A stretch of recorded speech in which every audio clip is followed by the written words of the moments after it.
सर्वांना महाराष्ट्र दिनाच्या शुभेच्छा देतो आणि सुरुवात करतो. रक्षक प्रतिष्ठान आणि सुशील दादा यांनी आज हा भव्य नोकरी महोत्सव जो आयोजित केलेला आहे, या निमित्तानं मला इथं बोलून द्याबद्दल त्यांचे आभार मानतो. जसं बघायला गेलं की सुशील दादा हे उत्तम संघटक म्हणून पहिल्यापासून काम करतात. म्हणजे आम्ही कॉलेजपासून आम्ही एकत्र काम केलेलं आहे. हे करत असताना सुशील दादाने संघटन करायची कौशल्य त्यासाठी तुमच्या उपयोगासाठी ते आज आले, जेणेकरून आपल्याला जे स्किल असले किंवा सगळे जे विद्यार्थी जॉबचे जे काही प्रॉब्लेम आहेत यासाठी सुशील दादांनी स्वतःहून जवळजवळ माझ्यामध्ये एक 60 कंपन्यांना इथं निमंत्रित केलेलं आहे. त्यांना आपल्याला त्यापासून रोजगार इथं निर्मिती होणार आहे. साधारण 2,500 ते 3,000 फॉर्मची रजिस्ट्रेशन झालेले आहे. म्हणजे हे होत असताना सुशील दादांनी जे एवढ्या वर्ष काम केले ते सर्व समाजसेवेसाठी त्याचा उपयोग आज ते इथं सर्वांसाठी करत आहेत. त्याबद्दल त्यांचे मी आभार मानतो आणि आपल्या सर्वांना शुभेच्छा देतो की येत्या भविष्य काळात सुद्धा आज स्टेट लेवलच्या कंपन्या आहेत, म्हणजे आपल्या देश लेवलच्या आहेत, इंटरनॅशनल लेवलच्या कंपन्या सुद्धा त्या सुद्धा त्यांना इथं आमंत्रित करून आपल्याला ते जॉबची संधी निर्माण करून देतील. त्याबद्दल मी दादांना धन्यवाद मानतो तुमच्या सर्वांच्या वतीनं की अशाच आपण रोजगाराचे कार्यक्रम उपलब्ध करून देण्याचे इथं संधी लोकांना प्राप्त करून द्यावी. एवढं बोलून थांबतो. कशा पद्धतीने होत असतो. आज व्यासपीठावरील सर्वच मान्यवरांच्या वतीनं तुम्ही पुढे घेऊन चाललेल्या सामाजिक कार्याला छत्रपती उदय महाराज, छत्रपती शिवेंद्र महाराज आणि सर्व सातारकर जनतेच्या वतीनं आणि व्यासपीठावरील सर्वच मान्यवरांच्या वतीनं तुम्हाला मनापासून हार्दिक हार्दिक शुभेच्छा या ठिकाणी व्यक्त करतो.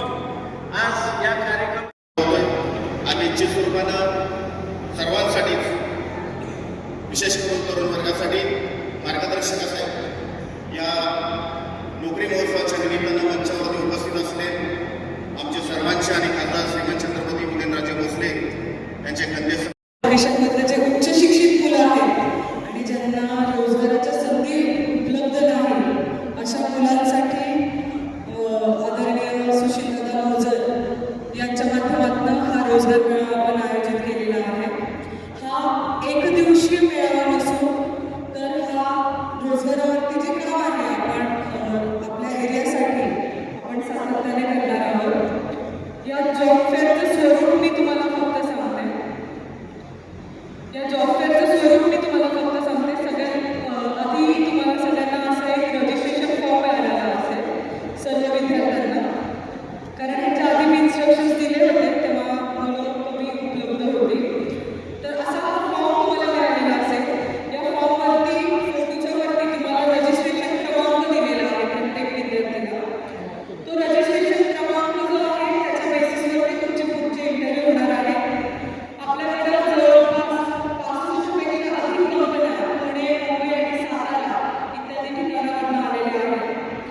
त्यामध्ये विशेष करून सातारा MIDC, भोसरी, त्याच्यानंतर चिंचवड, राकोड, चांदी चौक, रांजणगाव, शिक्रापूर, सणसवाडी, गावोली, खराडी आणि आपल्या शहरातून अशा वेगवेगळ्या ठिकाणातून कंपन्या इथे आलेल्या आहेत. प्रत्येकाच्या क्वालिफिकेशननुसार इथे कंपन्या आलेल्या आहेत. 60 कंपन्या म्हणजे खूप मोठा कंपन्यांचा खूप मोठ्या प्रमाणात कंपन्या आहेत आणि त्या कंपन्या ज्या आहेत हे आणण्यासाठी फक्त 1 किंवा 2 दिवसाची गोष्ट आपण केलेली नाही आहे. तर सुशील दादांच्या मार्गदर्शनाखाली आपण जवळपास गेले लास्ट 2 महिने आपण प्रत्येक कंपन्यांसोबत संपर्क साधत होतो. त्यांच्या ओपनिंग्स तुमच्यासाठी काढत होतो. सगळ्यात आधी आपण एक रक्षक प्रतिष्ठान .jobfairindia.in अशी एक वेबसाईट लॉन्च केली होती. त्या वेबसाईटवरती आपण तुमच्या प्रतिक्रिया घेतलेल्या आहेत. तुम्हाला कुठल्या क्वालिफिकेशनमध्ये इंटरेस्ट आहे जॉब करण्यासाठी, तुमचं क्वालिफिकेशन काय झालेलं आहे ते आपण कलेक्ट केलेलं आहे आणि त्याच्या बेसिसवरती आपण कंपन्यांच्या प्रतिनिधींना इथे बोलवलेलं आहे. छत्रपती शिवाजी महाराज की, छत्रपती संभाजी महाराज की.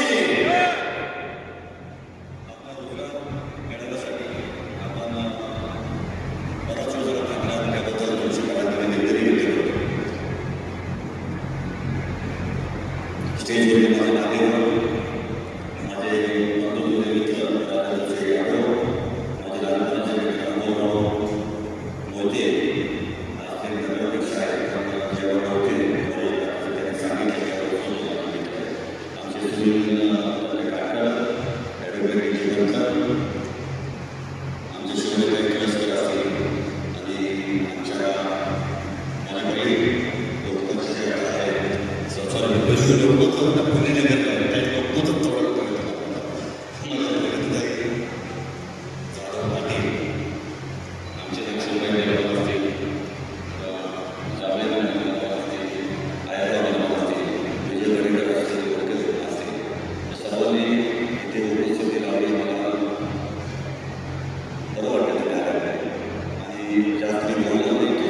उपस्थित